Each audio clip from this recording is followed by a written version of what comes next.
चीमा साहब, मैं समझता हूं कि इस इनाग्रेशन पे मुझे उस कमरे के अंदर साउथ एशिया में सिर्फ भारत ही भारत नजर आ रहा था। उसमें आप सिर्फ डॉक्टर जयशंकर को ना देखें, इसको you have to look at the broader picture.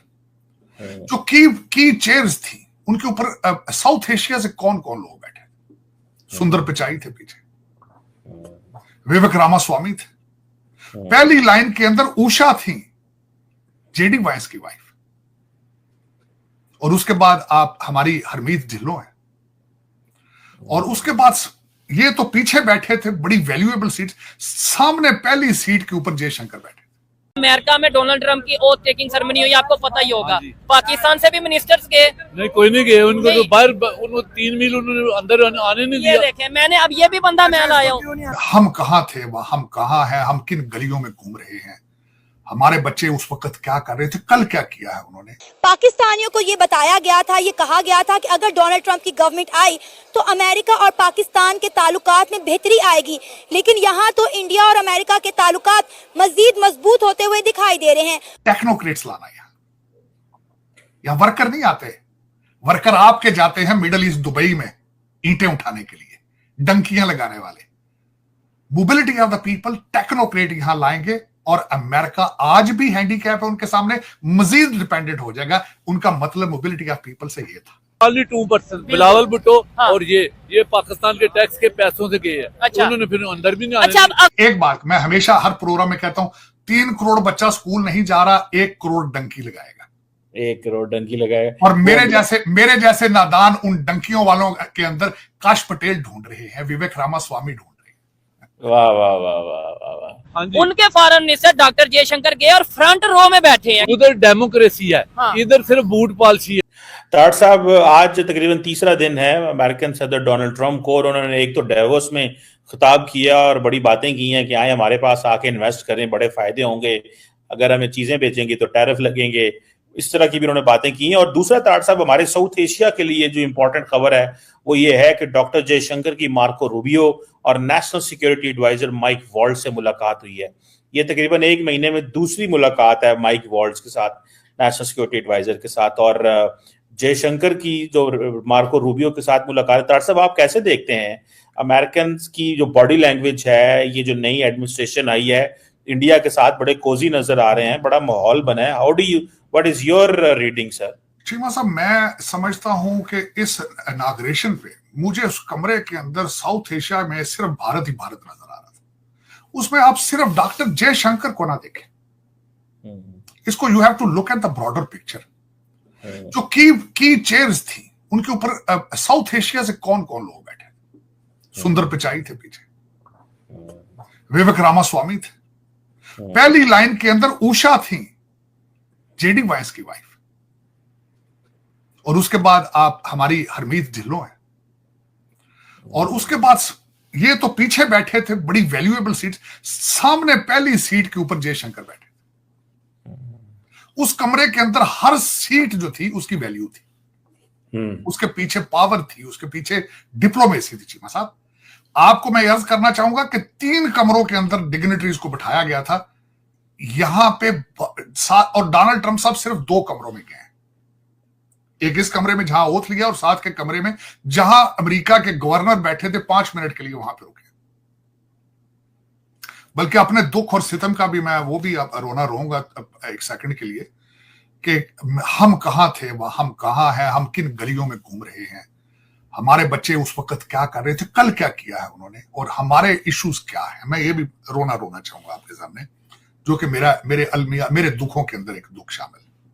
लेकिन उस कमरे के अंदर भारत के जो लोग बैठे थे उनके पास कौन सा ऐसा जादू है जिसके साथ वो पहुंचे।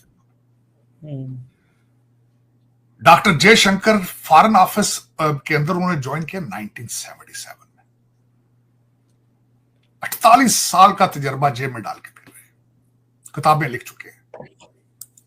आपका फॉरेन मिनिस्टर कौन है इस वक्त, लाइए रखता है, उसके पास फॉरेन ऑफिस का कितना तजर्बा मौजूद है?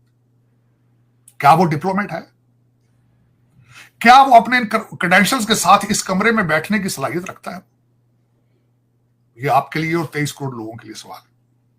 पीछे बैठे हुए लोग जो अमीर तरीन थे, टेक्निकल तरीन थे, चीमा साहब, उनमें पहुंचने के लिए आर्टिफिशियल इंटेलिजेंस ने उनकी मदद की है और इंडियन इंस्टीट्यूट ऑफ टेक्नोलॉजी की मदद की है। आप कहां हैं?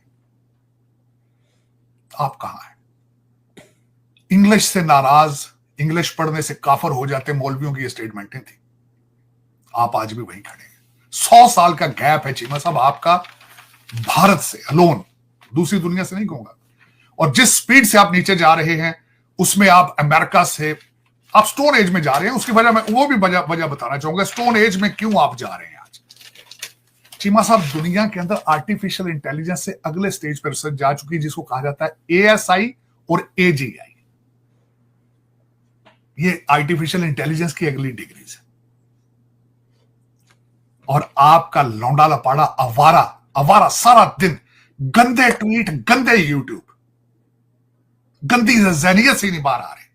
कल आपके 2 लीडरान टीवी स्टेज पे जो थप्पड़ उन्होंने एक दूसरे को मारे हैं वो भी लोग देख रहे हैं।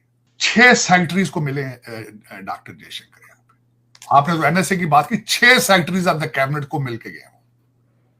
फिर उन्होंने प्रेस कॉन्फ्रेंस की है। उस प्रेस कॉन्फ्रेंस में उन्होंने कहा कि हम अपने 2017 के जहां रिलेशनशिप छोड़े थे उनको रीएक्टिवेट करने लगे हैं और कई हम उसमें से प्रोजेक्ट कर रहे थे वो कंप्लीट भी हो चुके हैं। Mobility of the people, mobility of the people, वो मोबिलिटी क्या है? टेक्नोक्रेट्स लाना। यहां वर्कर नहीं आते, वर्कर आपके जाते हैं मिडल ईस्ट, दुबई में ईंटें उठाने के लिए, डंकियां लगाने वाले। Mobility of the people, technocrat यहां लाएंगे और अमेरिका आज भी हैंडीकैप है उनके सामने, मजीद डिपेंडेंट हो जाएगा। उनका मतलब मोबिलिटी ऑफ पीपल से ये था। कंपैरिजन करूंगा, मैं अपने आप उस कमरे में तो ले गया जहां डॉक्टर जयशंकर थे, पचाए थे, उषा थी, जहां विवेक रामास्वामी थे। मैं भूल गया बिल्कुल, मैंने कंपैरिजन करना था मेरी कौम के जो मुजाहिद थे वो कहां थे। बाहर ट्विटर पे गाला काट दे। नहीं, उन्होंने भी तो जाहिर है वो बड़े टैलेंटेड, एम्बेसी के सामने खड़े होकर मोहसिन नकवी को गालियां दे रहे थे लाउड स्पीकर पे। अल्लाह पसंद अपनी अपने नसीब अपने। साढ़े नसीब है जी धक्के ने तार साहब, ए मुंडे बाहर बैठ के।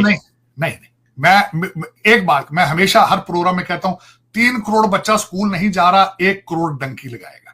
1 करोड़ डंकी लगाएगा। और मेरे जैसे नादान उन डंकियों वालों के अंदर काश पटेल ढूंढ रहे हैं, विवेक रामास्वामी ढूंढ रहे हैं। वाह वाह वाह वाह वाह वाह, बिल्कुल बात सही है। पर एम्बेसियों के बाहर नारे भी वही आके मारेंगे तार साहब।